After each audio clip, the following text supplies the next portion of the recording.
welcome back to Finance Bro. It's been a long time since we have a podcast. So today we're going to talk about a very important and relatable topic that all Singaporeans, especially if you are buying a house, your first house, or you're looking at buying the second property, this would be very relatable to you. So the very important question before I start the episode is, I want to ask Simon, should we use CPF or cash when we think about paying for our mortgages? I think CPF lah. CPF lah? Yeah. Okay.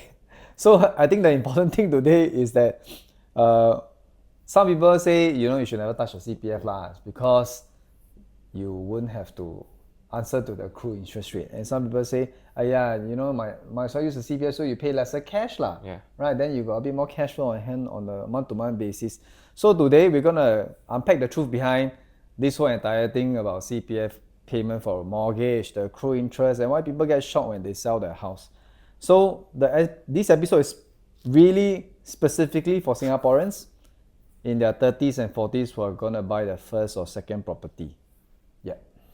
Okay, let me just go through the common fear, the accrued interest lah, which is I think most people are talking about lah. So maybe I give you an example. Imagine you use 300,000 on CPF to pay your first house. Okay, and 20 years later, the house price is 400,000.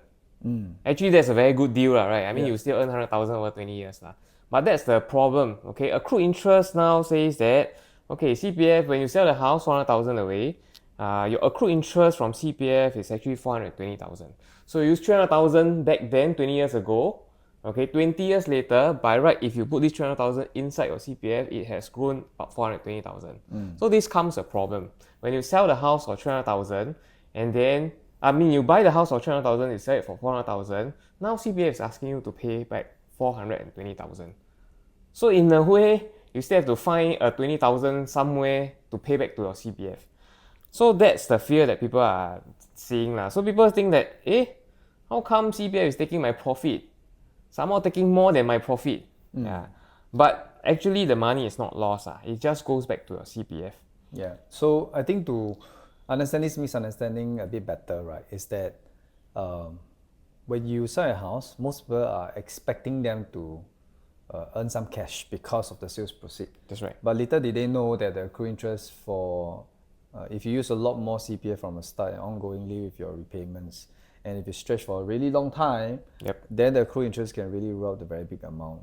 So if you still don't understand this point in time, then you have to fall back on one level, which is what is accrued interest. Accrued interest basically is whatever they use from CPF OA account to pay for house that was rightfully not supposed to be away, and if they are in the account, they would have compounded by 2.5% annually, and this sum will keep growing because of compounding interest, right? But since you take it out to pay your house, that's right, then in time to come when you sell your house, you're supposed to put back all those principal that you draw out plus the accrued interest rate, so that this is ultimately used for one important thing, and it's actually called your retirement. Yeah, retirement. That's the key thing. So that's why this accrued interest become a common misconception for a lot of people. They think, how come, my sales of house, but yet I don't see any profit? And why are they taking my money? Technically speaking, like what Simon said, they didn't take your money away. They were just putting it back to your OA where it was supposed to really be for retirement purposes, right? And I think one of the key things is also, if you are buying houses that might not appreciate as much as you would like, then there's even a bigger problem, because in the case that he raised, if you buy a house 20 years ago at $300,000 and today it's gone up to $400,000, and the accrued has come up to 120, for example. So not just the fact that you won't receive any cash proceed, you're gonna still find 20,000 worth of cash to throw back to your OA account, so that you can answer to accrued interest rate.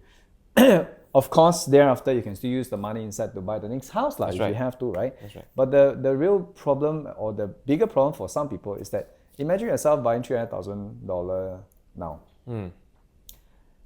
And many years down the road, right, you are not seeing even 400,000. If you are only seeing 350,000, then there's a lot more cash you have to find.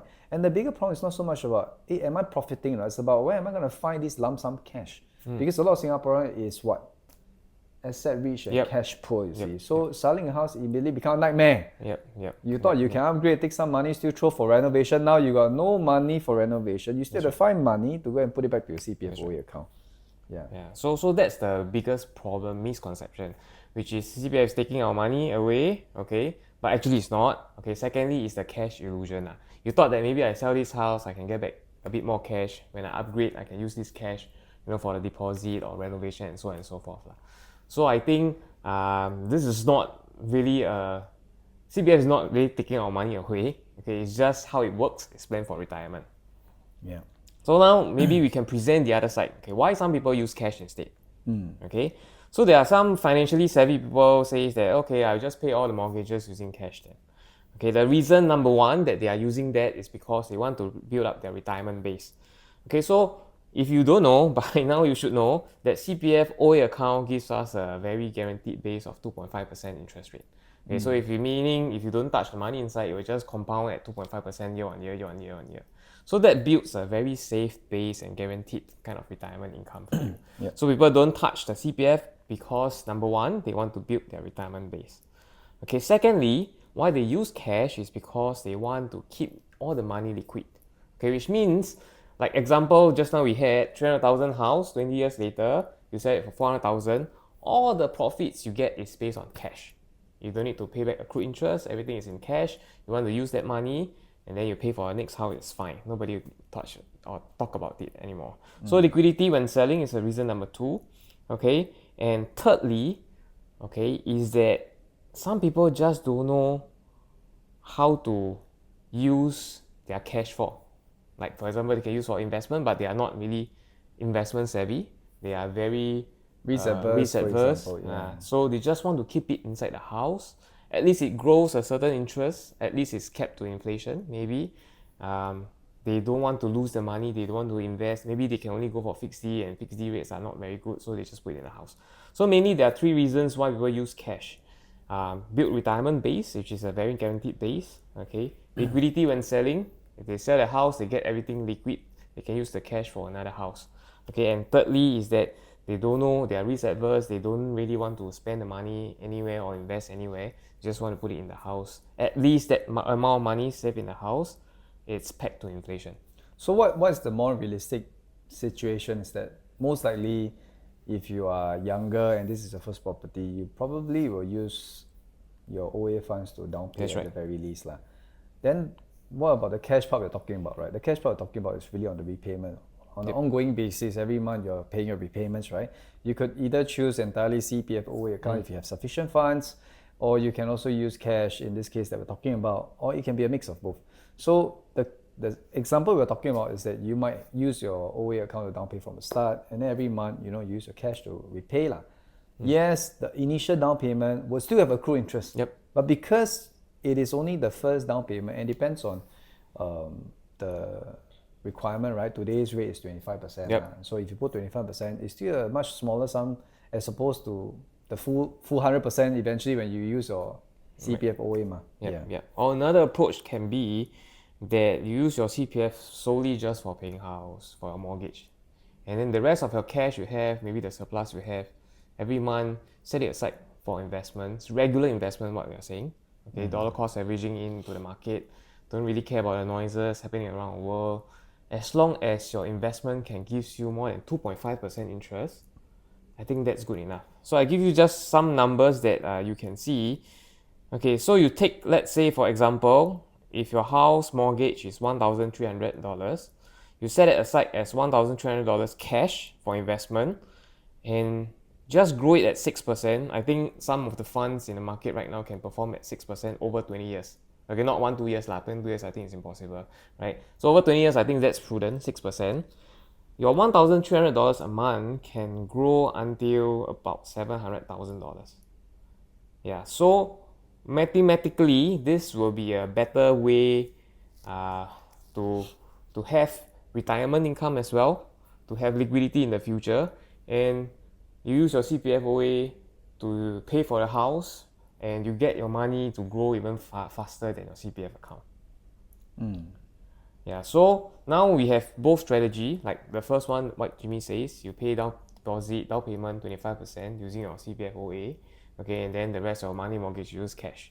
Okay, so this will probably lesser the accrued interest. Okay, because you only use 25% of the house price to pay right? If not, then my another strategy is that you just use solely everything on CPF if you can, and then use the money mortgage amount, allocate for investment on regular basis.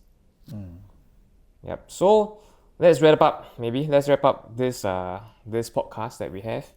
So the real question people always ask is that instead of asking CPF or cash, you should ask yourself what you usually or actually do with your cash, right? So there are three different people that we see across our clients. So some are investors.